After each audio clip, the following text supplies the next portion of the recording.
Chit की शुरुआत में हमें दिखाया जाता है कि फर्नेस से लाइट निकल रहा था। इसे देखकर नियली बोलता है कि लगता है ड्रीम डेमनपॉट फिर से ग्रोथ हो रहा है। यह अफसोस की बात है कि मोगली डेमनपॉट के अदर मैजिक यूज है। इसे विभिन्न मेडिसिन और क्लासिक में रिकॉर्ड किया गया है।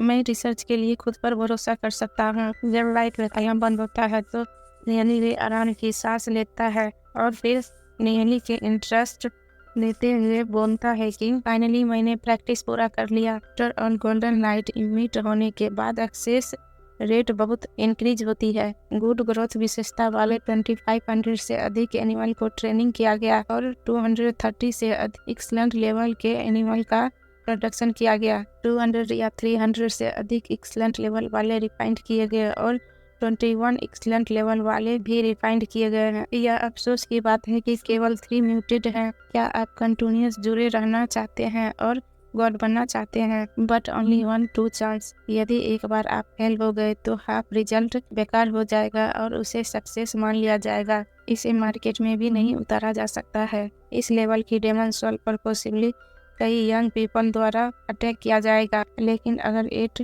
ग्रेड के थियलिंग गैंग के साथ जीनियस पर्सन है तो वह एक god level growth produce dragon blood demon soul के साथ भी इंटीग्रेट है। एक बार जब यह न्यूज फैल जाएगी तो न केवल थियलिंग यान के सीनियर ऑफिसर बल्कि फेदर सेक्ट के सीनियर ऑफिसर भी अलर्ट हो जाएंगे।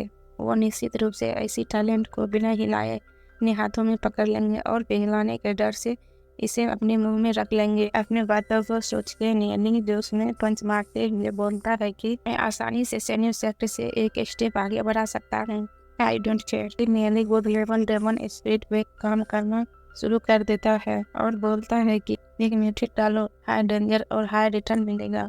फिर नियली सभी डेमन स्पिरिट को फर्नेस में डालते हुए बोलता है कि फाइट करो और हमें फर्नेस के अंदर का सीन दिखाया जाता है। डेमन स्पिरिट एक दूसरे से फाइट कर रहे थे और नियली बोलता है वेरी गुड म्यूटेट। स्टार्टिंग में अदर वीक डेमन सोल को निकालना शुरू कर दी। फिर नियली सभी स्पिरिट को फाइट को बढ़ावा देते हुए बोलता है कि एक और डेमन सोल जो अदर डेमन सोल को भी निगल रही है और हमें दिखाया जाता है कि फर्नेस में 2 सबसे पावरफुल स्पिरिट फाइट करना शुरू कर देते हैं। फर्नेस ये हीट हो रहा था। फर्नेस को हीटअप होते देख नियली फर्नेस को कंट्रोल करने की कोशिश करते हुए बोलता है कि बाकी 2 डेमन सोल इक्वल स्ट्रेंथ वाली है। एक बार एनर्जी क्रेडिट इंस्टेबिलिटी होती है और हट जाती है, यह गायब हो जाता है। उनका रिप्लेसन होना ही चाहिए। फिर नियली अपना पूरा जोर लगा देता है, लेकिन वो दोनों स्पिरिट फाइट करके ब्लास्ट होने वाला था। इसे रोकने के लिए नियली दी जान लगा देता है।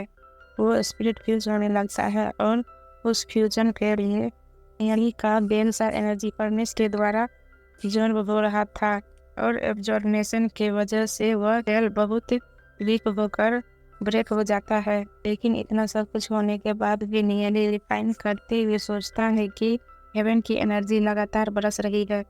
ऐसा लगता है कि यह लता सिर्फ अंदर और बाहर नहीं जा सकती है। इतना सब कुछ करने के बाद दोनों स्पीड का फ्यूजन बहुत हद तक कंप्लीट हो गया था। लेकिन हमें 1 आवर्स के बाद क्या सीन दिखाया जाता है। फ्यूजन कंप्लीट हो गया था और उसके बाद परफेक्ट रिफाइन करने के लिए यानी और जोर लगा रहा था। रिफाइन करते हुए बोलता है कि फ्यूजन के बाद डेमन सोल की एनर्जी बहुत पावरफुल है। यह बस थोड़ा सा करीब है, जल्दी करो और गायब हो जाओ। मैं जानता हूँ कि इसे दबाकर नहीं रख सकता है। आप लास्ट मोमेंट में कैसे हार मान सकते हैं। नियली को उस स्पीड को रिफाइन करते हुए बहुत टाइम हो जाता है और नियली एंड में इसे ओपन कर देता है और यहीं पे हमारा एपिसोड एंड होता है। और मांगा फोर्स को जरूर लाइक एंड सब्सक्राइब करना मत भूलिएगा। और कुछ सजेस्ट या क्वेश्चन पूछना हो तो कमेंट बॉक्स में ज़रूर कमेंट कीजिएगा।